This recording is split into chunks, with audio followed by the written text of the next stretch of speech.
The system that we're talking about is going to be the HAARP system, the High Frequency Active Auroral Research Project, operating up here in Alaska. And if you also think about, and most people remember this from even high school science, but the magnetic field lines that come from the South Pole stretching around and then intersecting at the North Pole and surrounding the planet. These magnetic field lines are very much similar to what you would see on a bar magnet illustration in your basic science books, or in a motor, if you think about the Earth spinning and actually creating a dynamo, a motor, and these magnetic field lines being one of the outproducts of that, in conjunction with interaction with the solar wind. You get things like the magnetosphere and the magnetotail, which comes back behind sort of the way the downwind of the planet, if you will, from the sun itself. In any case, this dynamic of the Earth's motion, solar radiation, the interplay of all of the various factors of the planet are looked at in separate, independent, individual science, not really looked at in integrated science. How do all those systems work together, and what do they create in outcomes? But as we look at HAARP, the primary idea is to affect this ionosphere and then affect these magnetic field lines, and ideally you want to affect those magnetic field lines and the closest place to which they intersect the planet, which happens to be at the poles, and in the case of where Alaska sits on a map, very near the poles, the furthest northern territory in the United States, where you could locate a facility on U.S. territory that you could inject energy directly into the magnetic field lines of the Earth. We're going to be talking about an area above the Earth's surface, about 30 miles above the Earth's surface, moving out several hundred miles beyond that, the ionosphere. It's a highly charged area. It filters out cosmic radiation, various particle streams that without it would make life impossible on the planet. Now, one of the ideas behind HAARP, which is an array or field of antenna here in Alaska, 180 antenna in the array today. It fires or concentrates, focuses radio frequency energy that it literally sends up into a relatively narrow beam, affecting the magnetic field lines in one instance, where the energy is normally, naturally flowing from the South Pole, coming up, arcing high above the equator, then coming back into the North Pole, with the energy flowing from south to north. What happens is those magnetic field lines act as waveguides, so you can pump energy out of HAARP, focus it on those magnetic field lines, and then it screws itself, if you were to be able to see it, with like a corkscrewing motion, where the energy is actually moving now from north to south, using the magnetic field lines as a waveguide. Now, what would that do, essentially? If you had, for instance, an intercontinental ballistic missile that gets fired from China to the U.S., and it traverses those magnetic field lines with those charged particles racing along them, using them as waveguides, it would create a virtual shield around the planet, so any of those incoming objects, intercontinental ballistic missiles, any satellites that happen to traverse those areas, or any other electronically sensitive equipment would be destroyed almost instantly. And so when you think about HAARP, there's a couple of ways to look at it. One is manipulation of those field lines, those magnetic field lines, which actually have been mapped. And if you look at some of the ways those are mapped, is barium particles are injected into the upper atmosphere and lower ionosphere using barium-laden rockets. What those create when you inject radio frequency energy is air glow, where you get this sort of light-up effect. So you can actually see this corkscrewing motion around those magnetic field lines and serving as waveguides. In fact, they did that test a number of years ago in Alaska, and they do these from time to time, just more or less illustrate what they think theoretically should happen is actually happening in place and at the time of the experiments. Now, HAARP as an array of antenna can be focused and concentrated. You got to think about this in a much different way than normally how radio frequency energy behaves. If you think about a radio broadcast antenna, broadcasting radio frequency energy, that energy dissipates or spreads out very rapidly from the point of broadcast, the antenna, out into the atmosphere. And the further away you get, the less dense, the less concentrated is that radio frequency energy, which is why radio stations eventually fade out over distance.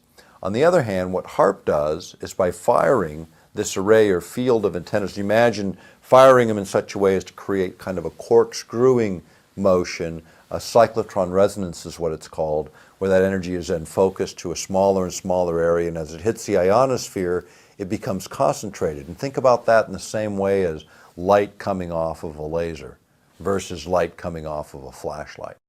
When you think about HAARP, think about it as a mechanism on the ground that's designed to interact directly or to plug into those magnetic field lines and actually then use the environment itself as part of the machine on the ground. And think about it in this sense. Think about that machine on the ground, this field of antenna broadcasting radio frequency as a primer, the small amount of energy, because the big energy is contained in the natural environment. The idea is if we understand enough about how these mechanisms work, then we can trigger various cascading effects where it sort of builds on the energy that's naturally in place. And so when you think about HAARP, not just in the effect of magnetic field lines, but another opportunity to manipulate energetic systems within the Earth has to do with the ionosphere itself. And imagine that ionosphere is a bubble around the Earth, several hundred miles thick, again starting about 30 miles off the Earth's surface.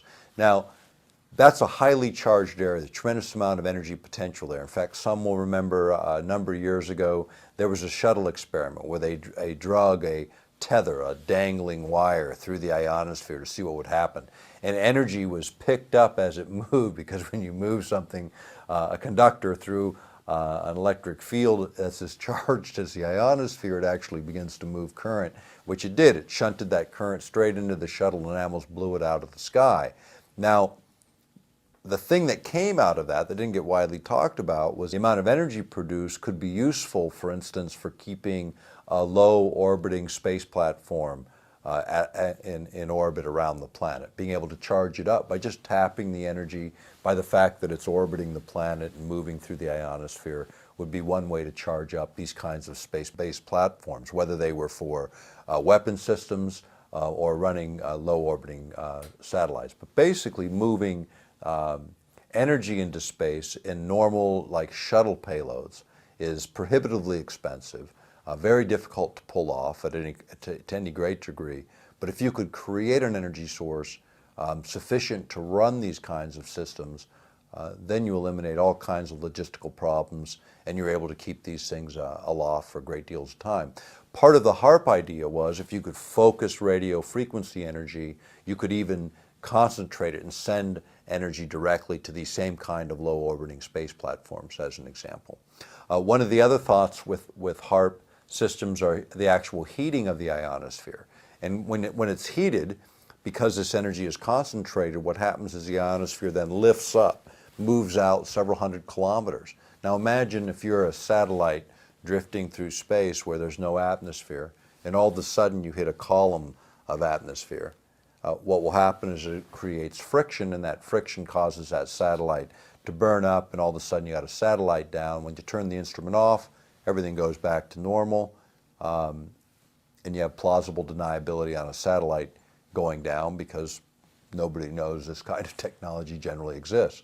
Now, the other place you can use it in that same application, imagine that column going out several hundred miles into space from its normal atmospheric level way down here. Now you've got an incoming comet or asteroid coming in from outer space at a tremendous velocity. Now normally those objects, when they hit our atmosphere, they again encounter tremendous friction, they burn up, and most objects dissipate before they ever hit the surface. But big objects, the kinds of objects people are worried about, if you could, say, go from 30 miles of atmosphere to 200 miles of atmosphere, almost 7 times as much distance, and project a trajectory downward, what you're able to do in that instance is literally allow those larger objects to burn up way before they hit the Earth. In fact, the Strategic Studies Institute in London, in reviewing Soviet research on this very same technology, was suggesting that it could be used for not an anti-satellite technology so much as an anti-asteroid or comet-based technology. But all of those things also create a side effect. When you move that much atmosphere up into space, and it's about 30 miles diameter, these columns. So imagine 30 miles in diameter and a couple hundred miles up. Well, below that are pressure systems, high pressure, low pressure systems, and jet streams, all of which can be altered by the manipulation of the ionosphere in this way. And that then creates downstream weather effects that cannot be modeled, that cannot accurately be predicted, and therein lies huge problems when you start to manipulate by technology applications to create one effect. You might inadvertently create a number of other effects, as is the case with HAARP. Looking at sort of where are these facilities? You know, here in Alaska, we have one at Gokana, which is about 250 miles northeast of Anchorage. Then going across Canada, there's a number of these facilities that are controlled by the Canadian government. Rosalie Bertel has reported on those. Then there is one that sits right up here in northern Norway, and this is run by the Max Planck Institute. And then there are 5 old transmitters in the former Soviet Union. Literally, when you look, they go around the globe. These can be used in conjunction with each other, triangulating to hit the same point, creating unique and different resonance effects and creating even more power. Flipping the planet upside down, in Antarctica, China put in a facility a couple years ago to begin working in this technology. And then Arecibo, Puerto Rico, in the southeastern, off the coast in the southeastern United States, also has a facility that's been retrofitted to essentially do the same thing as HAARP.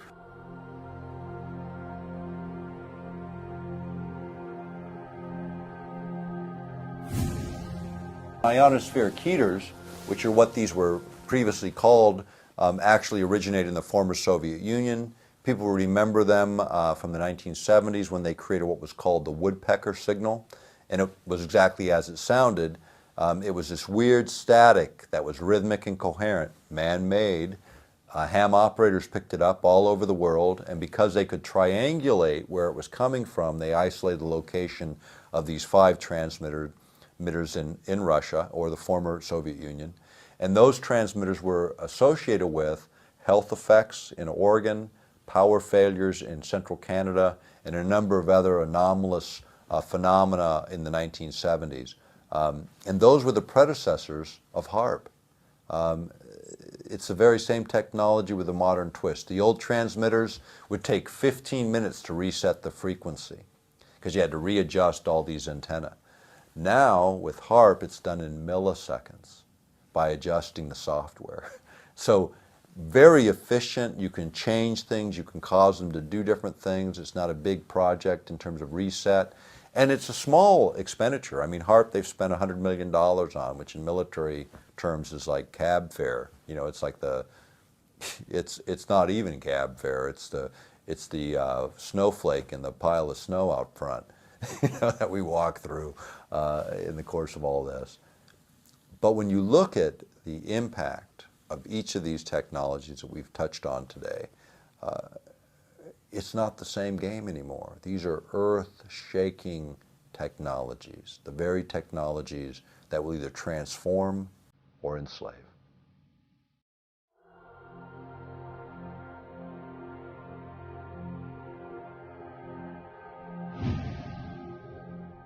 Most science, at least in the U.S., is developed, most of the high science anyway, is developed through military research labs, military contracts, and some contracts to the National Science Foundation. But all of the military work and much of the work done by the National Science Foundation and others represent compartmentalization, separation of the sciences in small bits and pieces. So basically one side doesn't know what the other is doing.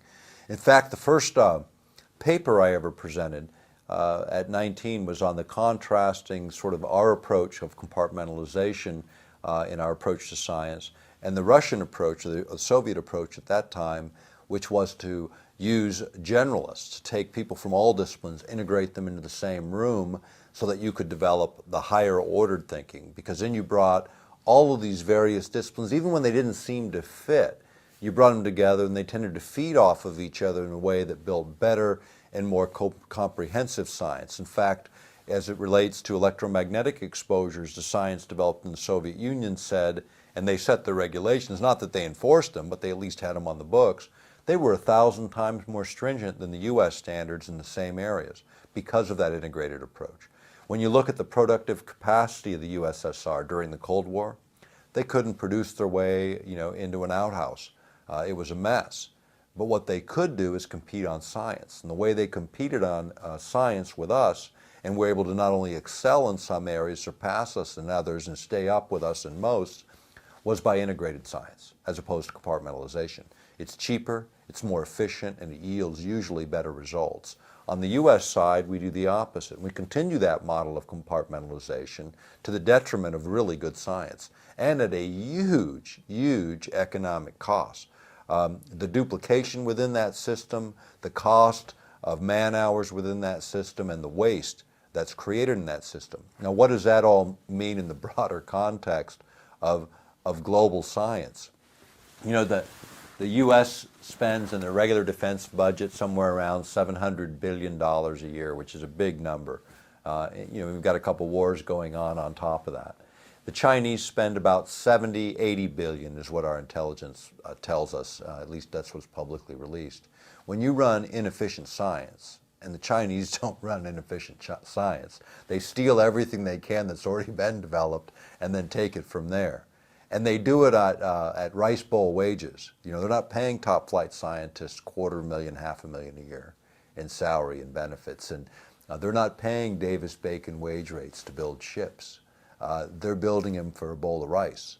And what you get in China for 70 billion is what you get in the U.S. for probably far in excess of what we actually spend, because you can't measure it in dollars or currencies. You have to measure it in productive output. And what the Chinese are doing with their productive output is making sure that they can move millions of men and women in their armed services anywhere they want to put them on the planet.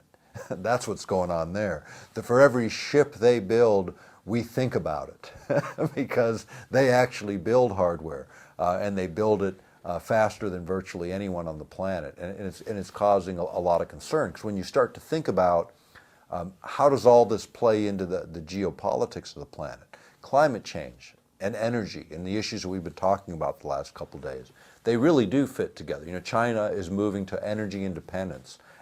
They're building a coal to liquids plant every 18 months from start to finish. They have so many planned online. Their objective is to be free of the West in terms of contributions to basic natural resources. And what are they doing with all the trillions of debt, U.S. debt, that they're collecting? What are they doing with all the dollars that they're collecting? They're going around the world. They're outbidding Western companies by outbidding us on mining opportunities, the venture capital opportunities, the rare earths and mineral opportunities, and all those plays all over the world. They're outbidding everyone. And why are they doing it? Why would you want to hold a bunch of U.S. paper right now that you know is going to be dropping in value? You're better off buying the commodities. When the market fell apart and copper hit $1.30 a pound, which was the lowest it had been in years, the Chinese bought more then than they ever bought in their history, and they bought it all the way up till it blew through the old record price by 10% while the economy is still in the toilet in the U.S. and Europe, and commodity prices are breaking through the roof. And all those investments those Chinese made with all those cheap U.S. dollars, well, they still had a little bit of value, and we all thought they were nuts for paying 10, 20% more than the market said those assets were worth. What a deal they made on all those commodities, not just what was already finished. And what does it mean? Just copper alone, there's 8 days worth of copper in warehouses in the world to fulfill 8 days worth of global demand right now today. That's how underproducing we are in that specific commodity. Zinc, nickel are in similar situations where there's very limited supplies on hand. Rare earths, it's even worse, and all of those are controlled by China. When you start to think about earth-penetrating tomography as a technology for locating underground mineral resources, as an example, oil and gas resources. Some of that technology was tested, and it was tested in over 20 states on a number of wells that were drilled by Halliburton back in the 80s and into the 90s. And what they looked at was using a very simple method of earth-penetrating tomography.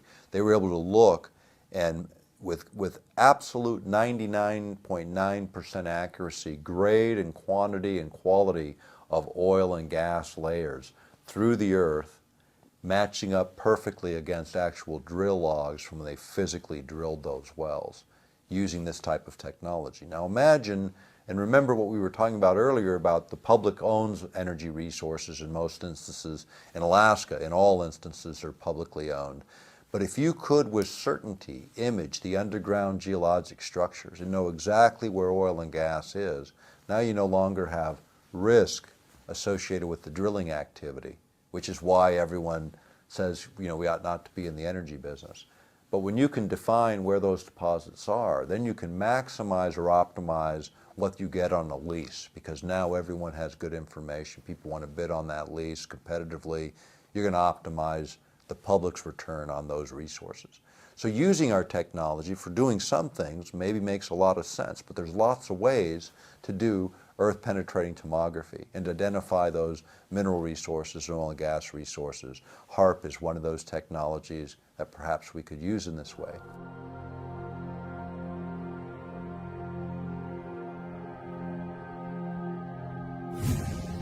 When Skylab launched the first time, we realized that, back in the 70s, we realized that it created a hole in the ozone layer.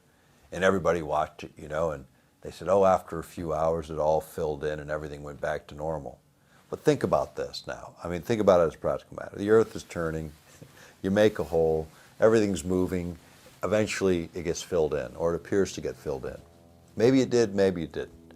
Think about if I dip a cup of water out of a pond, and all the water levels back out. Did it fill back up? Well, if I keep dipping those cups of water out of that pond, eventually there is no pond. But it sure looks flat and level with just a couple dipped out. So what was it? Now Skylab creates an ozone hole. How many billions of cans of aerosol would have had to get up there? And it didn't start down here, It started up there where you actually delivered particulate material to the place that you're trying to affect and created a chemical reaction. 3,000 satellite and rocket launches, over 3,000 worldwide, did more for the ozone depletion on the planet, I assure you, than all the air spray that everybody ever discharged. And again, nobody takes any responsibility. Blame it on the guy with the aerosol can. Well, governments stand back and go, we didn't do anything here.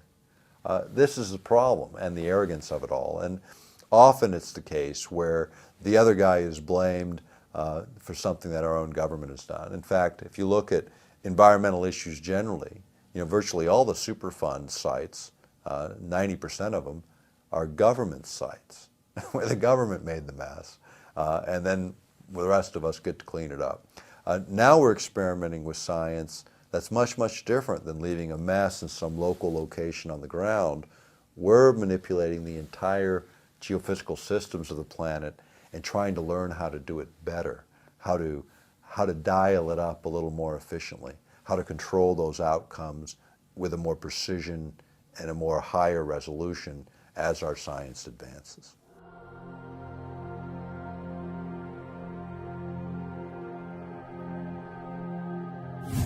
We've written the book Controlling the Human Mind, and we wrote and produced the video Mind Control, which Alex has carried for years. And I always consider that the most important work. Even when you associate some of the mind effects things with HAARP, they're big and they're important. But as we got more into that subject, it became, for me, the most compelling and important work that we've published. Because the idea of interfering with human consciousness, this idea of being able to interfere with free will, if you will, something that even God will not do in most religious traditions, interfere with free will, is now within the capability of man.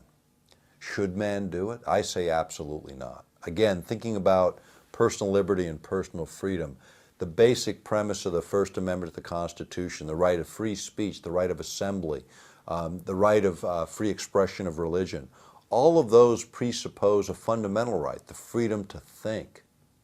That's the First Amendment, because it presupposes all of that. Without the freedom to think, none of the other liberties matter at all. And this is the century that we're in. The CIA, actually the work in this goes before the CIA. You go back to the work at Harvard, work being done at the hypnotherapy labs at Harvard in the 1920s by a guy named Estabrook.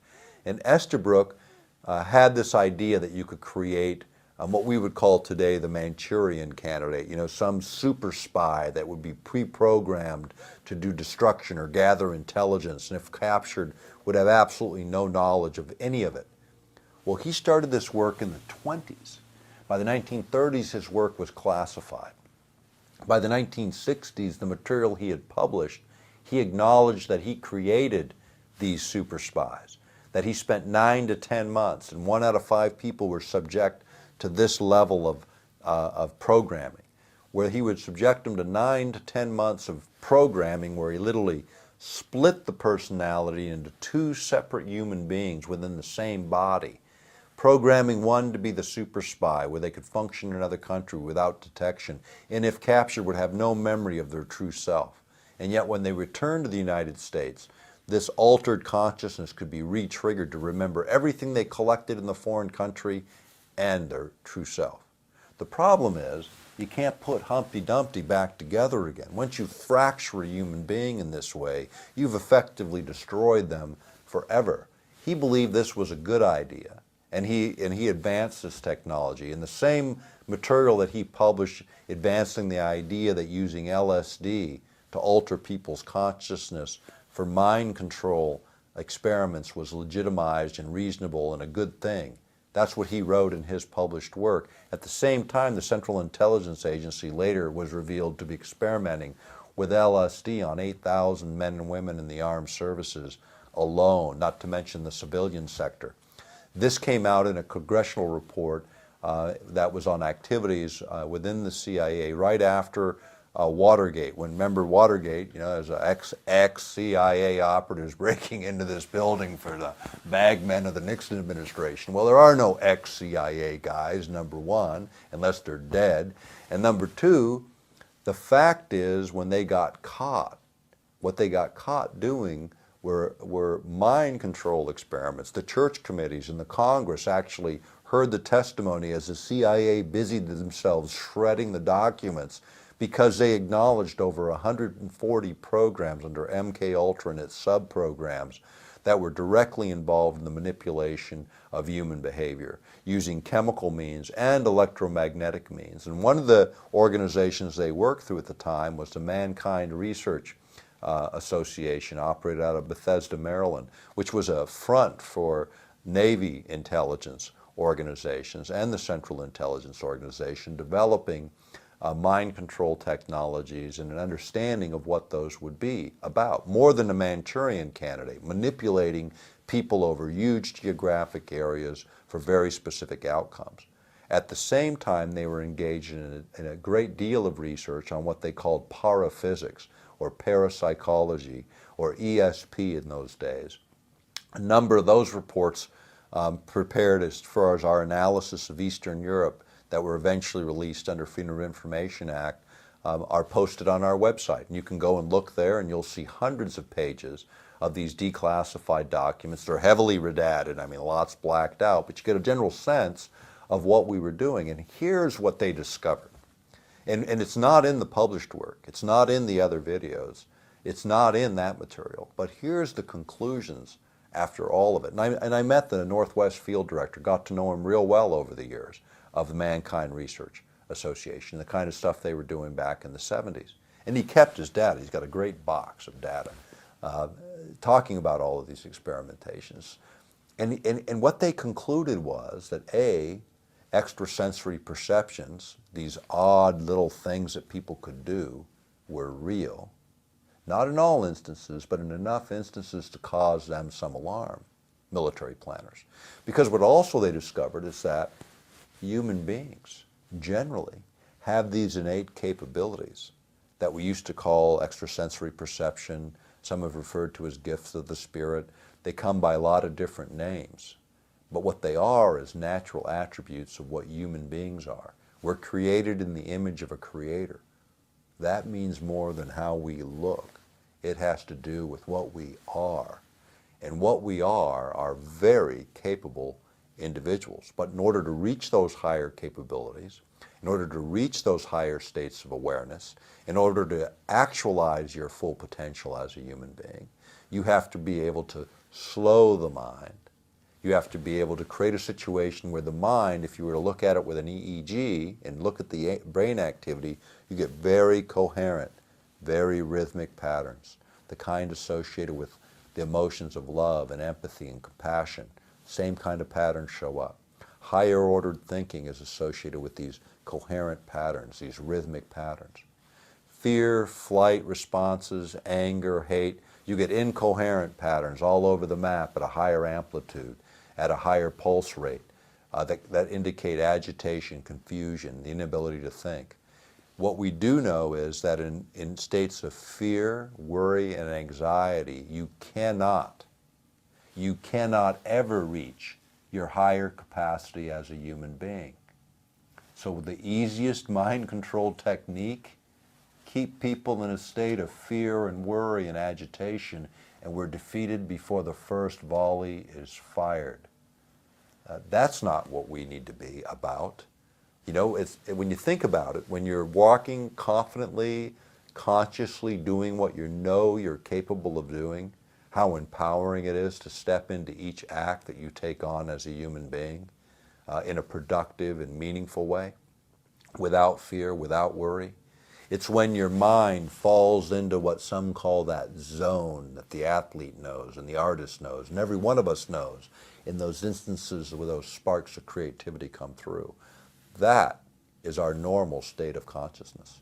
If you were to look at it in the lower range of the alpha range where you are in that most creative mindset, you'd be between 7 and 8, 7 and 9 hertz, pulses per second. The planet naturally oscillates at 7.83 hertz, pulses per second. Isn't that interesting? Correlates perfectly with the ideal state for awake, conscious living when you're awake. And yet the fields that we surround ourselves with in this room right now, in every room where everyone's watching this because the power grid is operating at 60 hertz, 60 pulses per second, an agitating signal all the time in our background noise, if you will, our noise.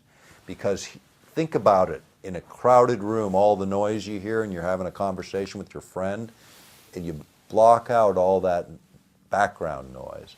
We do the same thing with electromagnetic fields. I'll tell you when you notice it. I couldn't use this analogy in Germany. I'll tell you why in a minute. But think about when the power fails in your community, when the power goes out, completely goes out, the power grid's down. Now everybody remembers it given all the winter storm activity. And the first thing you notice how quiet it is because the refrigerator's not humming along, the air conditioner or the heaters aren't blowing air around. The second thing you notice is how your whole body exhales as you relax. Same feeling when you come in from a hard day of work and you're wearing your insulated soles on your shoes, and the first thing you do is you kick them off and you come back into ground with the pulse rate of the planet and you relax. That relaxation is the silence. Do you know what the sound of being born into an explosion is? Silence. We're living in that explosion, in the fields that surround us every moment of every day. When I used that analogy this last year in Stuttgart, everybody looked at me like I was crazy when I said, you know when the power fails. It never fails in Germany. People with gray hair never remember a power failure since World War II ended. You know, I mean, we don't even think about that. I mean, you talk about the contrast in technology. I can't even use the same analogy in Europe because it doesn't make sense because their technology happens to run smoother. And we invented the power grid for all practical purposes. But again, you know, I say it humorously, but at the same time recognizing under all this are these very real effects that we have to recognize. So how do you learn how to control you? You know, people ask me all the time, you know, you talk about a lot of technologies, generate a lot of concern, some levels of anxiety. That's not my intention. My intention is to inform so we can begin to think about this stuff in a productive, constructive way and how we address it. But more importantly, the more important part of this message, and anything that I've said in the last couple of days, is about the fact that we are more than we think we are. There are no small things, there's only things that are undone. Each thing that we do as individuals matters. It matters a lot, more than you might even realize or recognize. And there are no small things, and what I do versus what you do, it's not a size issue.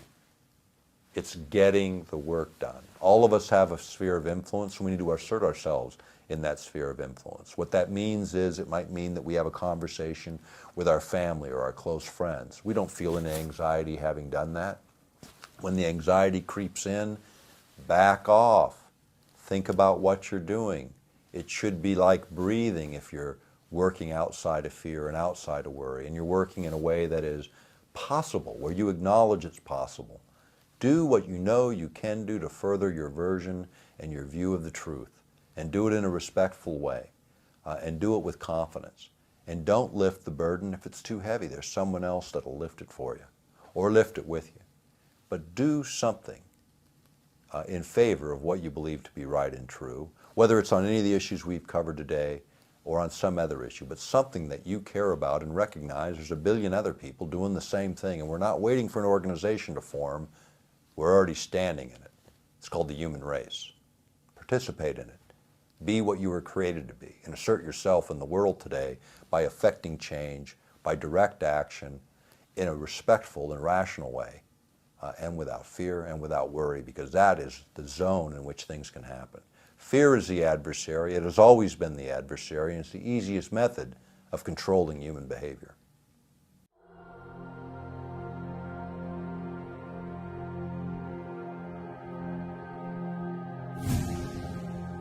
When you think of the whole 1984 scenarios, which I think are here now, I mean, certainly are here now on steroids. I mean, those guys are rolling over in their grave because it's a lot worse than they thought.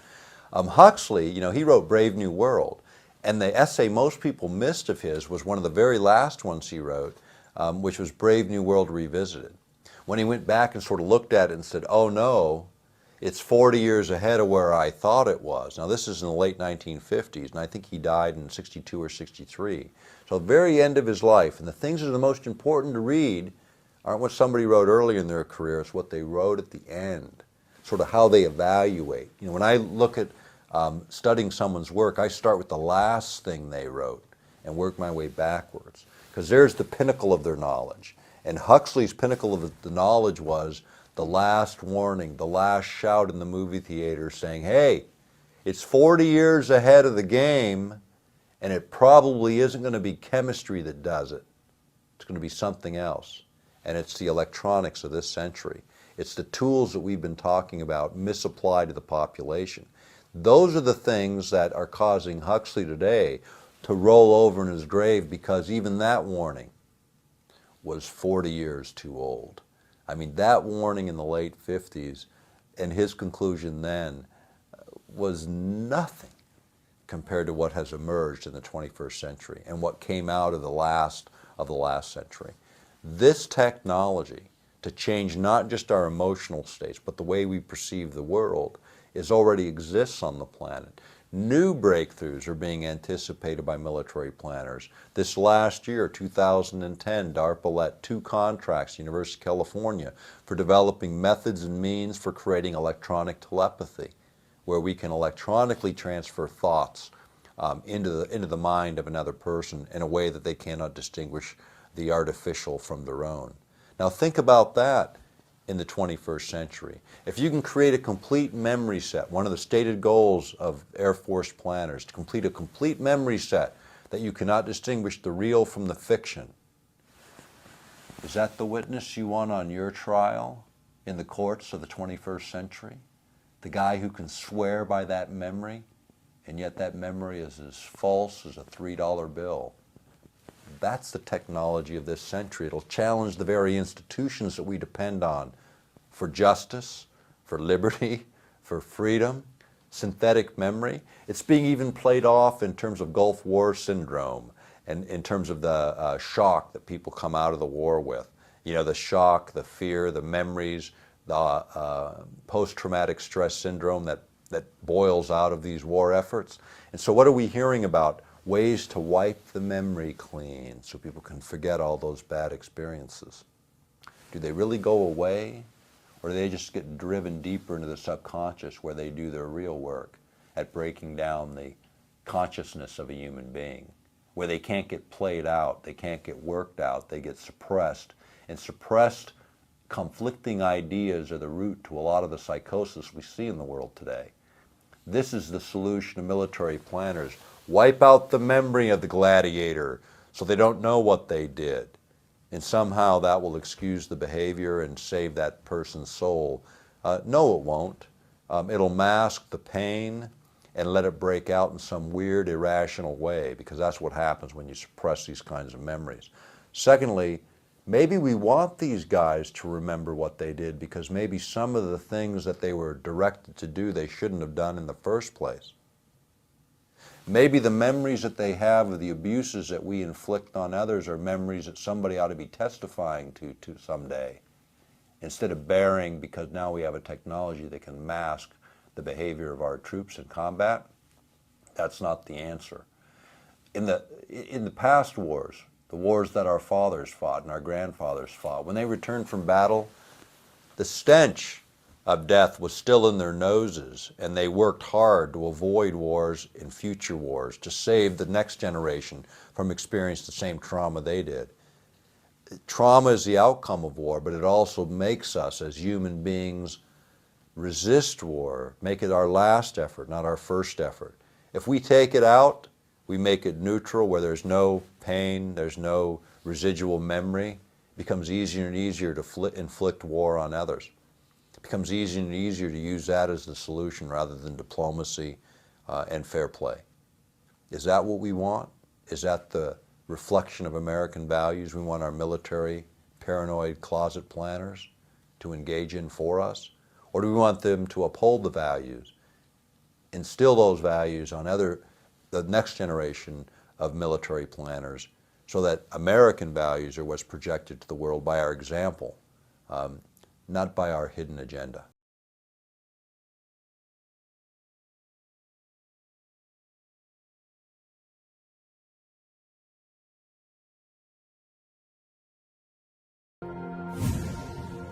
You know, thinking about Alaska strategically, and most Americans don't, but let's talk about Alaska just for a minute and how this feeds in to what's happening around the world. Firstly, Alaska is 18% of all the land in the United States. It has a greater coastline, Alaska alone. If you take all the western states, all the west coast, all the east coast, and all the Gulf Coast, and you add it all up, Alaska's coastline is bigger. And we have a 200-mile federal limit in those coastal waters, which is significant. Now, let's look at where Alaska sits on the map. Here's Alaska. Place Alaska just for a moment as if it were the top of the world. And then look at where it sits. North America. Here's LA. The same distance to LA, I hit Japan. The same distance, I hit Northern Europe. Same distance as for me as Alaskan to fly to Tokyo, to LA, or to Oslo. I can get there in virtually the same amount of time from Alaska, which is why Federal Express located their international hub in Anchorage, Alaska, and UPS put their international hub in Fairbanks, Alaska, because they could serve Asia, Europe, and the United States with the shortest distance between points, hubbing out of Alaska. Now, if you think about it, the Aleutian chain, which actually, you can't see it so easily on this, but it comes down right to here, and here's Japan. Okay? So Alaska to Japan is this distance. Alaska, I don't even hit Seattle. I can't get to the next state, but I can get to Japan. Now think about it. Raw materials coming out of Alaska, feeding the Pacific Rim. The best markets are to feed the Asian markets. Now there's no railroad link, so I mentioned yesterday, we can't get from Alaska into the Midwest. If we could link approximately right here at Prince Rupert. If we could link at Prince Rupert to the railroad system in Canada, we could then move Alaskan commodities all the way into the Midwest, the industrial belt, and be able to use those mineral commodities to do value added and reindustrialize the nation. 1/4 of all the oil and gas left undiscovered in the world exists right here in the Arctic Circle. That's the estimate. Alaska has hundreds of trillions of cubic feet of natural gas. Now think about the North Slope of Alaska, which is right here where our oil and gas is. Now think about us moving oil and gas through an empty Arctic. The Arctic Sea is almost to the point where we can start to move freight from Europe to North America across the pole. Think about it. Instead of bringing freight from Europe to the United States, this distance, 1/3 of the way around the world, we can shorten that distance to 1/4 of its distance and move freight directly in to Northern Europe and into their rail systems, connecting into their commodity flow, or into Russia and Asia, jumping over the poles with our freight, not just in the air, but in the sea. This will change everything and puts Alaska in the most strategic place, because commodities are equal in price no matter where they're produced. The differences then become how cheap is it to get it to the next point. So we need rail to get it into the Midwest of the United States, where then it has the opportunity of being exported off of our western ports or through the St. Lawrence Seaway or off of our eastern ports, or we have the option in the not too distant future of shipping direct into these markets, raw goods, or adding value here in Alaska. Alaska has the greatest energy resources. All these minerals require energy for value added, and we have the opportunity to do that now. Now, what would that mean? If we began to move these commodities and these energy resources in the United States, half of our trade deficit is energy related, and the other is buying value-added products back from China.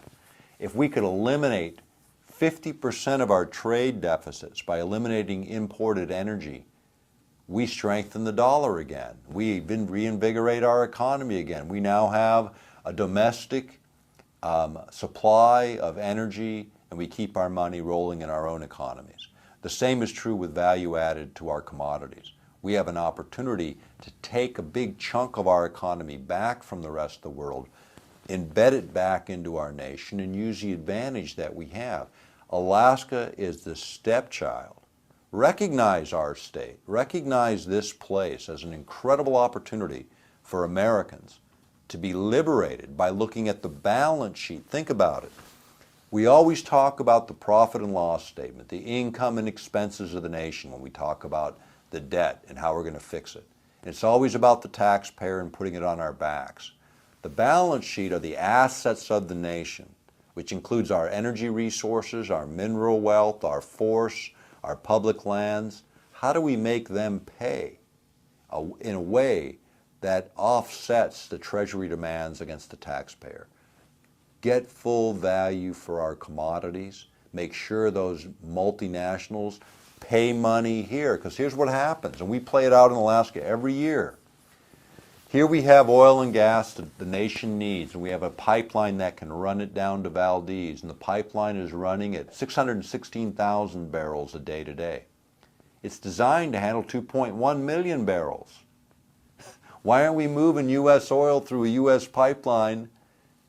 Is because it's cheaper to corrupt a third world government somewhere else on the planet, keep the oil and gas in the ground in the U.S., because a multinational doesn't have any care about our national needs or our national priorities. It's about the bottom line. If it were a national oil company that cared first about the national priorities, then that oil and gas would be developed and be feeding U.S. markets, even if it cost a little more, because the offset is U.S. jobs, U.S. taxes generated, U.S. rollover in our economy of every one of those dollars spent domestically 7 times. A 7 times multiplier in the economy and the tax base when we spend money at home. That's the difference. Bring it back, because it's a domestic priority, not a multinational priority. Our domestic priorities need to carry forward, or these companies that are retaining these rights need to be put under performance. You know, these leases on the North Slope don't require any performance. They hold them, they pay the fee, they don't have to ever produce them. In Russia, if you didn't produce, you lost your right. Later they took them anyway, but at least they had the incentive. You're going to spend the money, you're going to produce these fields, or you're out of here. So they did. In the U.S., we don't make them produce anything. We just give them the right to tie up the public resource, call it their safety deposit box in our safe economy, because our men and women are defending this turf to defend them, to save their bacon after we're done trying to save it from whatever third world country they've corrupted. They always can come back home and produce it domestically. And by then, they've screwed us down so much on the royalties and taxes under the guise of, well, if it's not cheap enough, we'll do it elsewhere. We understand all that. We know how economics works. We know how capitalism works. But we also understand how our national interests work, and multinational companies don't, because they don't care. It's not in their self-interest to care. They're looking at the 6 billion other consumers that don't live here, who are their potential future markets, because this economy, from their perspective, doesn't have those opportunities. It's dead. They want to go where people are changing from bicycles to automobiles, and that's the rest of the world.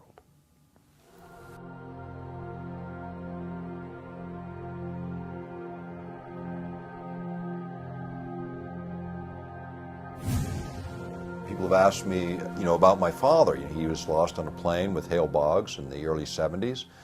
Hale was a majority leader at the time. I mean, you can look at all of the interesting coincidences. The guy that took Hale Boggs to the airport, he was working in Texas at the time for another campaign, and Boggs got a ride to the airport by a young Democrat from Oklahoma, William Jefferson Clinton. Yeah, the same one that later became president. Now, this is 1972.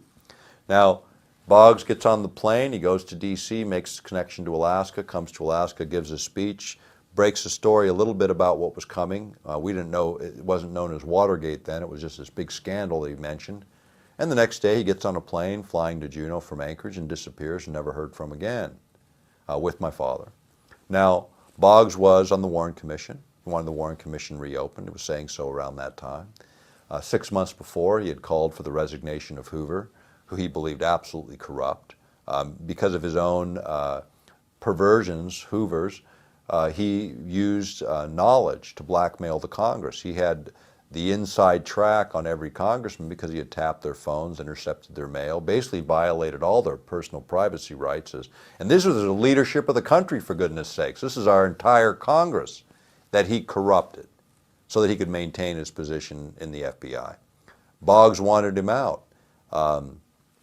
Boggs came to Alaska. By then, Hoover was gone, but the plane disappears, the Hoover administration continues, the Warren Commission never reopens, and Watergate breaks 3 weeks later. October 16th, 1972, the plane goes down. McGovern's in his last throes of his death race because he isn't winning anything. Richard Nixon's the clear winner. Everybody knows it. Hale Boggs is a majority leader of the House, standing in line to be the next speaker, the third most powerful position in the Congress. And what happens? He disappears at the most critical time in our history. In fact, if you remember, what happened right after Watergate broke and then Agnew got bounced, as the vice president? Ford slid in behind him.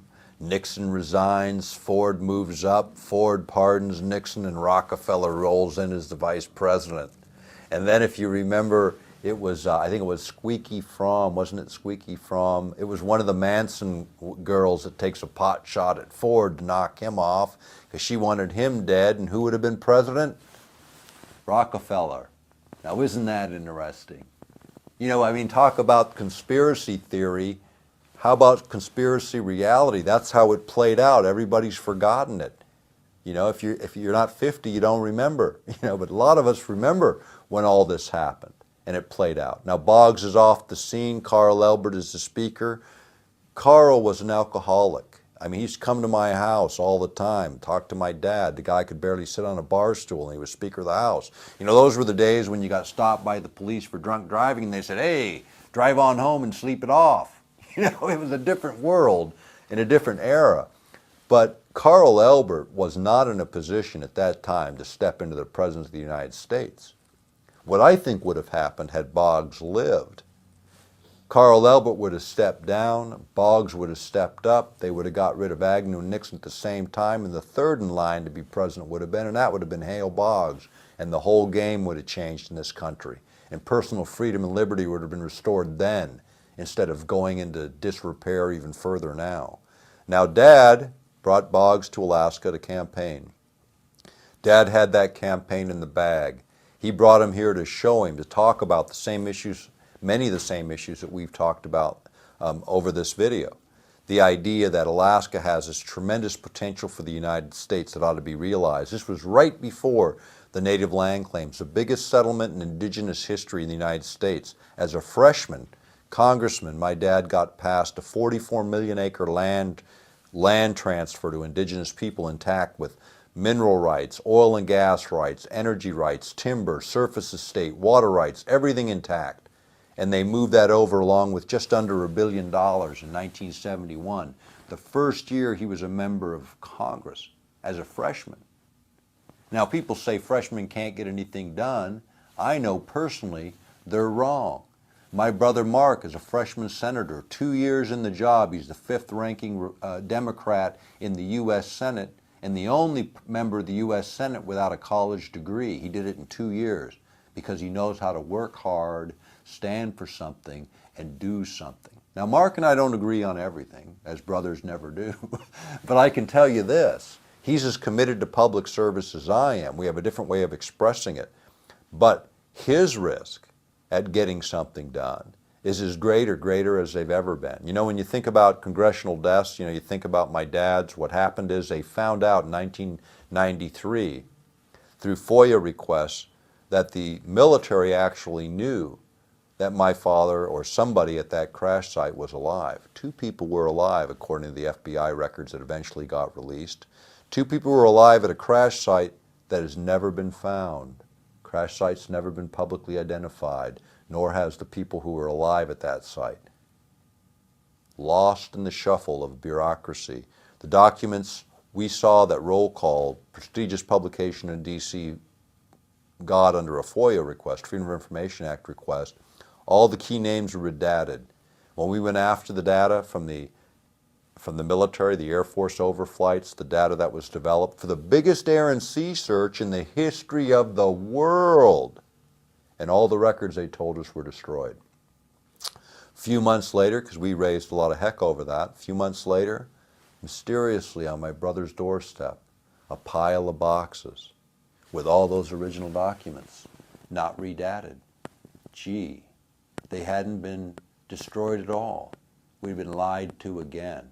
I want to tell you, as the son of a United States congressman, that if it can happen to him, it can happen to anyone.